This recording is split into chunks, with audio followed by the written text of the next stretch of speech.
Hi there, John Kelly, 6'1". This is for the driving instructor. Great character. Can play it a lot of different ways. I'll give you one look at it.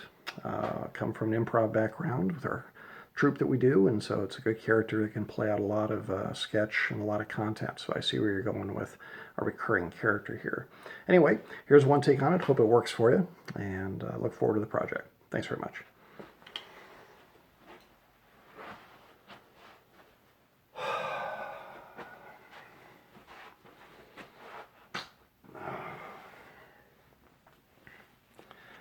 Mr. Jackson, Ms. Rodriguez, welcome to what you call Driver's Ed 104, or as I like to call it, yet another day where there's a 50% chance that I will not come home tonight and see my sweet wife with all my limbs intact.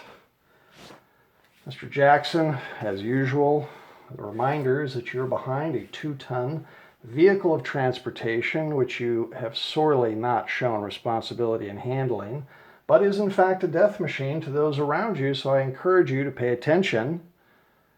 Take it out of park and put it into D for dear sweet Lord. Let us try harder today than we did yesterday and step gently on the gas, gently, and see if we could make it just a few feet today without hitting the cone that apparently represented an innocent bystander. Mr. Jackson, put it again back in P for park, and pretty not well done.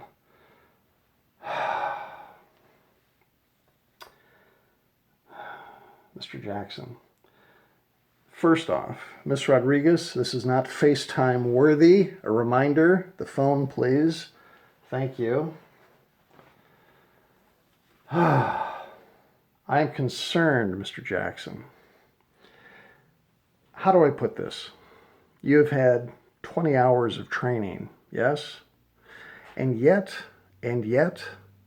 we cannot go 20 feet without the death of a random, innocent civilian whose rich life is no longer with us. You know, I worry about not only your vision, but the safety of myself and those around us, including Miss Rodriguez in the back seat. Let me tell you a story. My father, when he was your age, had 3 jobs and built a house with his own hands while trying to handle and successfully managing several types of transportation, more death trap than what you're in here today with all the wonderful safety devices that we now can share. His father before him, a little bit older than you, was flying planes in the Great War, managed to handle that complexity, and yet here you are with 3-4 controls in a car that offers limitless freedom, 20 hours of instruction, and you still can't quite get it.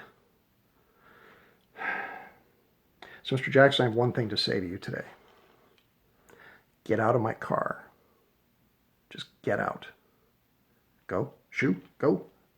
You are no longer welcome in my car. I want you to go home, and I want you to think about what you've done and who you've added to the kill list, by the way. Can you do that for me? Thank you. Ms. Rodriguez, if you'd be so kind to come up.